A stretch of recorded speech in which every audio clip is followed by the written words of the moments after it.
I'm most excited about students getting the experience of getting the real-world hands-on in both health and wellness and information technology and communication experience. I think school should be hands-on and a true opportunity to dive into things that they may not have been exposed to, but really making it real-world and getting the community involved. The experiential nature of Pathways is really what makes it so powerful for students and teachers. And that is, it's anchored thematically across each pathway, and it's ultimately hinged to an aligned career cluster. Students start to really think about their areas of interest, and they start to vision themselves. What is my future going to hold? What am I interested in? What might be implications of that? Pathways is truly, it's unique because it's not just all about careers. It's really digging into the community and making them a partner in the work. But also I think it's unique in that it's helping students define who they are, who they want to be, and what experiences they will have. It's building that agency at the center. Like, I advocate for what I want in life, and so now I'm going to actually look for experiences that help me fill that need. There's a student community and a culture around Pathways that's really cool.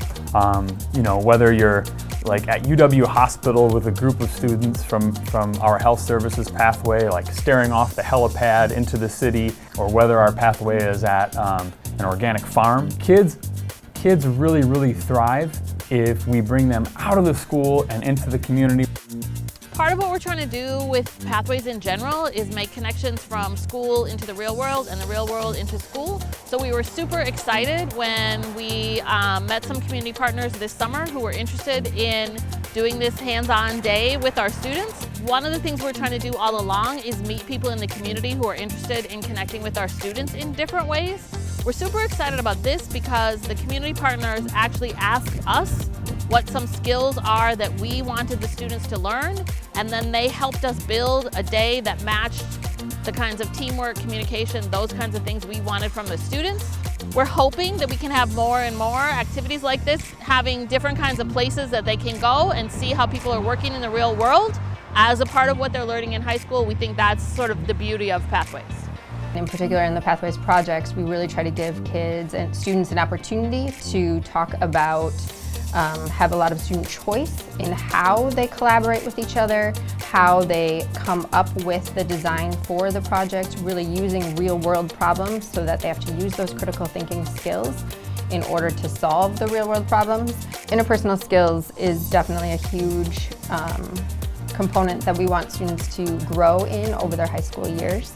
Many students to feel more comfortable in expressing themselves because they know the peers in their room and they feel safe with the peers in their room. I've worked in schools that have Pathways, and I've always found the same thing that I find here.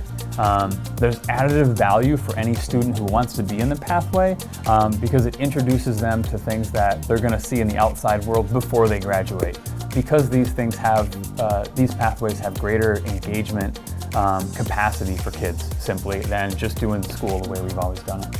We want to give them real-world experience, and we want to give them problem-solving skills, which are 21st century learning skills. The other thing I would say is we're really trying to develop your child for who they are or who they want to become and give them experiences so that they can make a decision. We're trying to build your child to think about how do you advocate for yourself and what you want out of life. So please don't be on the fence, and support them in this opportunity.